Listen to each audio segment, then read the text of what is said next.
नमस्कार दोस्तों, आप सभी का स्वागत है आपके ही अपने यूट्यूब चैनल फॉरेक्स गुरुजी पे। तो आज हम करने वाले हैं वीकली गोल्ड एनालिसिस और ये इस चैनल का फर्स्ट वीकली गोल्ड एनालिसिस होने वाला है।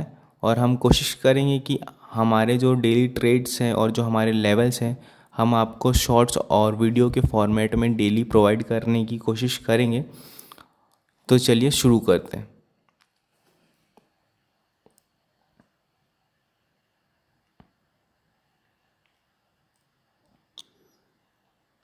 तो जो हमारा एनालिसिस का जो फर्स्ट रूल है वो ये है कि हम कभी भी अपना एनालिसिस हायर टाइम फ्रेम से स्टार्ट करते हैं और उसको हम लोअर टाइम फ्रेम तक के लेके जाते हैं। इसका दो रीज़न है।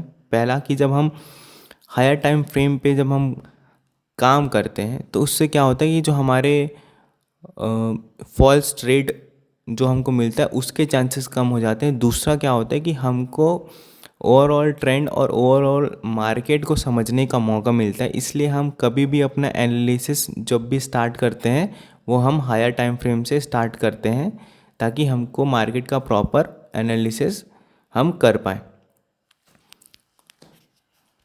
तो चलिए स्टार्ट करते हैं हम अपना एनालिसिस। तो हमने 4 आवर का टाइम फ्रेम लगा लिया है और यहाँ पर आप देख सकते हैं कि जो मार्केट है काफ़ी दिनों से, एक मिनट इसको मैं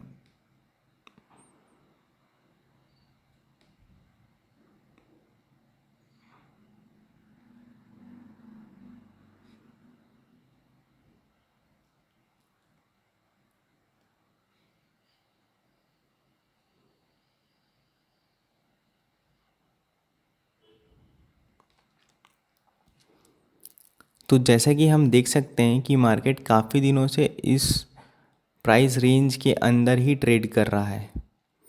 इस प्राइस रेंज के अंदर ही बार बार ऊपर नीचे हो रहा है, जिसकी वजह से क्या हो रहा है कि बहुत सारे जो ट्रेडर्स हैं वो ट्रैप हो रहे हैं। क्योंकि यहाँ पे किसी भी एक डायरेक्शन में यहाँ पर मूवमेंट हमको समझ में नहीं आ रहा है कि मार्केट का ट्रेंड कौन सा है। हम एक तरीके से बोल सकते हैं कि मार्केट क्या है अभी साइडवेज पे, कि ना ऊपर जा रहा है ना नीचे जा रहा है। पर्टिकुलर उस प्राइस रेंज के अंदर में जो 50 पॉइंट का जो वो प्राइस रेंज है उसी के अंदर पे घूम रहा है।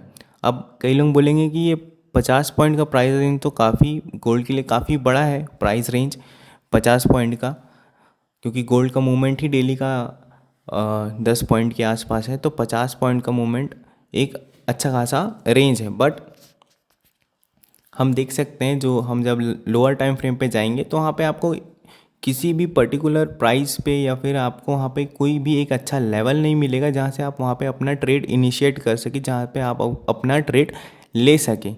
वो क्यों हो रहा है? क्योंकि मार्केट एक प्राइस रेंज पे है और जब मार्केट किसी भी प्राइस रेंज पे रहता है वहाँ पे ना बायर को ना सेलर को समझ नहीं आता है कि मार्केट को लेके किस डायरेक्शन पे जाना है, कि हम उसको यहाँ से ऊपर ले जाना चाहते हैं या नीचे ले जाना चाहते हैं। और इसकी वजह से कई लोगों का यहाँ पर एसएल जो होता है वो हिट होता है कि आप जब बाय करेंगे तो मार्केट गिर जाएगा, जब आप सेल करेंगे तो मार्केट चढ़ जाएगा। तो हम अब अपना एनालिसिस स्टार्ट, तो हमको बेस्ट ट्रेड कब मिलेगा? जब या तो मार्केट इसके ऊपर निकल जाए, है ना, या तो मार्केट जब इसके ऊपर निकल जाए या क्या हो जब मार्केट इसके नीचे चले जाए। इन दोनों ही कंडीशन में हमको क्या होगा, एक अच्छा ट्रेड देखने को मिलेगा एज़ कम्पेयर टू जो अभी रेंज पे चल रहा है उससे हमको बेटर ट्रेड मिलेगा। बेटर ट्रेड का मतलब क्या है? वहाँ पे आपके जो रिस्क है वो आपका कम होगा, जो आपका रिवॉर्ड का परसेंटेज है वो बढ़ेगा। क्योंकि यहाँ अभी अंदर में ट्रेड लेना एक काफ़ी रिस्की है एज़ कम्पेयर टू इस प्राइस रेंज के बाहर हम जब ट्रेड लेते हैं उस पे।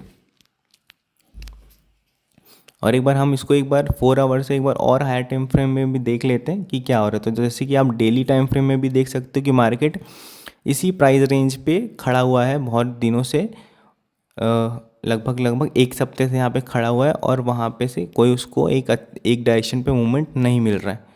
तो हम इसको अब लोअर टाइम फ्रेम पे शिफ्ट करते हैं 1 आवर टाइम फ्रेम पे और हम देखते हैं कि हमको अभी क्या करना चाहिए।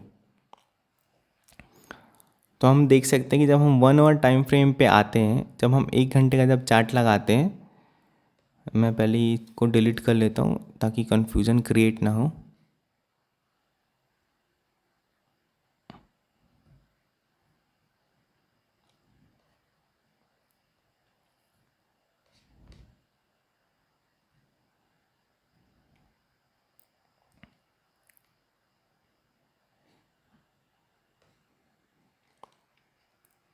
तो हमने उनको डिलीट कर दिया है और हम अभी देखते हैं 1 आवर टाइम फ्रेम में हमको क्या दिख रहा है। तो हम 1 आवर टाइम फ्रेम पे मार्क करके देखते हैं कि हमारे पास अनटेस्टेड जोन अभी भी है। तो हम पहले सबसे टॉप वाले जोन को मार्क करते हैं। सबसे जो टॉप में हमारा जोन है, हम उसको जब ऐसा मार्क करते हैं तो यहाँ पे जो जोन है वो टेस्ट लगभग हो चुका है। यहाँ पर से देखेंगे तो यहाँ पर टेस्ट हो गया, यहाँ पर टेस्ट हो गया, और फिर अगर इसको लेता हूँ तो ये वाला टेस्ट हो गया। तो लगभग मान के चल सकते हैं कि हमारे पास सेल साइड के लिए 1 आवर टाइम फ्रेम पे अभी जोन नहीं बचा हुआ है। और अगर मैं बाई साइड के लिए देखूँगा तो बाई साइड के लिए भी हमारे पास जोन यहाँ पर नहीं बचा हुआ है।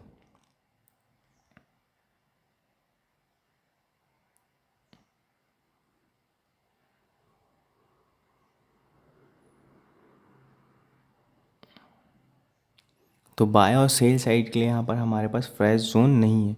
बट आप देख सकते हैं कि यहाँ पर थोड़ा सा बचा हुआ है जगह, और यहाँ पर भी थोड़ा सा नीचे मार्केट अभी कंप्लीट टेस्टेड नहीं हुआ है, बस टच करके गया हुआ है। तो यहाँ पर जब हम और रिफाइन करेंगे तो हो सकता है हमको यहाँ पे लेवल मिल जाए, लेकिन वो काफ़ी रिस्की होगा। क्यों रिस्की होगा? क्योंकि मार्केट जब एक बार टच करके यहाँ पे से गिर चुका है तो हो सकता है जब नेक्स्ट टाइम जाए तो इसको रिस्पेक्ट ना दे। और सेम सिनेरियो सेल साइड के लिए भी है और सेम सिनेरियो बाय साइड के लिए भी है। और मैंने 1 आवर टाइम फ्रेम पे मार्किंग नहीं किया है, इसको भी एक बार चेक कर लेते हैं कि 1 आवर टाइम फ्रेम में भी हमारे पास सेम सिचुएशन है कि कोई भी ऐसा जोन नहीं है जिसको हम जब मार्क करें तो हमारे पास वो फ्रेश जोन निकल कर आए। सारे जोन अभी टेस्टेड है।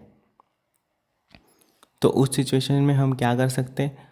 अब उस सिचुएशन में हम ये चीज़ कर सकते हैं कि मार्केट का जो हमारा रेंज है उसको ब्रेकआउट देने का हम वेट करें और हम वहाँ पे से प्रॉपर ट्रेड ले। बट क्योंकि हमको नहीं पता कि मार्केट कब यहाँ से ब्रेकआउट देगा, तो हम क्या कर सकते हैं कि हम लोअर टाइम फ्रेम का जोन मार्क करते हैं और उसमें पर्टिकुलर प्रॉपर कंफर्मेशन के साथ वहाँ पर हम एंटर हो सकते हैं।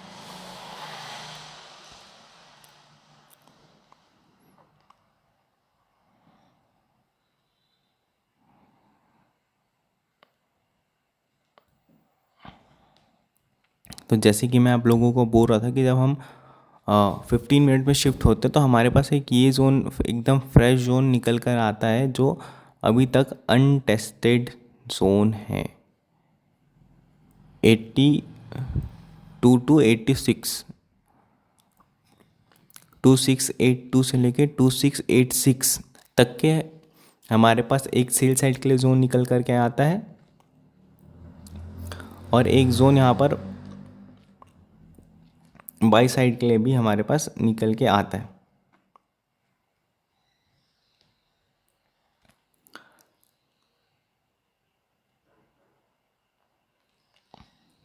इसको हम लोग एक बार और देखते हैं 5 मिनट में रिफाइन करके कि क्या इसको हम लोग और भी छोटे टाइम फ्रेम पे रिफाइन कर सकते हैं क्या।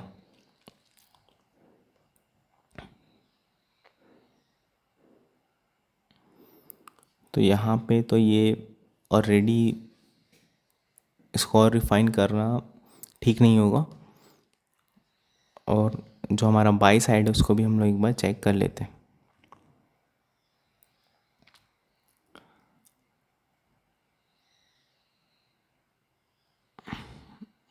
ओके, तो हमने बाई साइड और सेल साइड के लिए हमने अपना जोन क्या है रिफाइन कर लिया 5 मिनट में।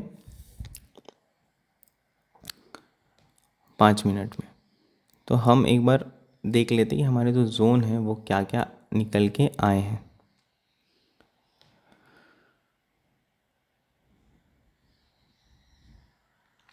तो हमने जोन मार्किंग कर लिया, सब चीज़ कर लिया यहाँ पर हमारा। बट अब आप देखोगे कि जब मार्केट आएगा तो कोशिश आपको ये चीज़ करनी है कि आप प्रॉपर एसएल के साथ ट्रेड करें। और ये दोनों ही जोन काफ़ी ज़्यादा रिस्की है। काफ़ी ज़्यादा रिस्की है का मतलब क्या है कि मार्केट जब ये जो हमारा लोअर पॉइंट है और ये जो हमारा हायर पॉइंट है उसके बीच में भी एक मार्केट क्या कर रहा है कि उसने एक और हायर और लोअर पॉइंट बनाया हुआ है और उसके बीच में ही वो क्या कर रहा है, घूम रहा है। हम देख सकते हैं काफ़ी टाइम से मार्केट ने इस हाई को भी ब्रेक नहीं किया हुआ है। काफ़ी टाइम से मार्केट इस हाई को भी रिस्पेक्ट दे रहा है और काफ़ी टाइम से मार्केट इस वाले जो लो है यहाँ पे जो आप देख सकते हैं ये लो है उसको भी काफ़ी टाइम से रिस्पेक्ट दे रहा है। एक बार मैं इसको मार्क कर देता हूँ ताकि आप लोगों को अच्छे से समझ में आए। ये देख सकते हो आप, ये जो 2 पॉइंट है मार्केट उसको भी काफ़ी टाइम से क्या कर रहा है, रिस्पेक्ट दे रहा है।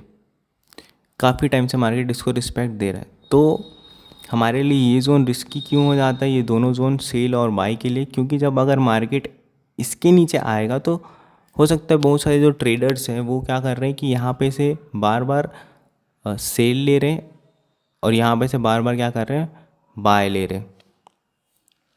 तो जब अगर मार्केट आता है तो हो सकता है हमारा ये जो जोन है, ये जो हमारा लेवल है उसको भी क्या कर दे, ब्रेक कर दे। तो इसलिए हमको ये दोनों ही जोन में कंफर्मेशन के साथ ट्रेड लेना है और जब हमको कंफर्मेशन मिले तभी हम वहाँ पे एंटर करेंगे। ऐसा नहीं कि हमारे जोन में आ गया और हम ट्रेड ले लिए या फिर एंटर हो गए। और कैसा कंफर्मेशन लेना है ये हम अपनी ट्रेनिंग में बताते हैं कि क्या क्या चीज़ों का ध्यान रखना होता है और कैसे हम 3 मिनट 1 मिनट टाइम फ्रेम पे शिफ्ट होकर के स्मॉल एसएल के साथ हम कैसे उसमें ट्रेड ले सकते हैं। तो इस चीज़ का आप हमेशा ध्यान रखो कि जब भी ऐसा कुछ, क्योंकि ये जो हमारा अभी जिस सिचुएशन में हम अभी खड़े हुए हैं यहाँ पर कोई भी लेवल क्लियर नहीं है, इसलिए जो भी आपका जो लेवल है उसमें प्रॉपर कंफर्मेशन के साथ ही आपको एंटर होना है। और क्या बोल सकते हैं अपन, जब अगर ये अगर नीचे साइड अगर ब्रेक हो जाता है तो हमको जो बेस्ट बाइंग एरिया मिलेगा अगर ये लेवल ब्रेक हो जाता है तो हमको जो एक बेस्ट बाइंग एरिया मिल सकता है वो है एक ये वाला एरिया, एक ये वाला एरिया और एक ये वाला एरिया।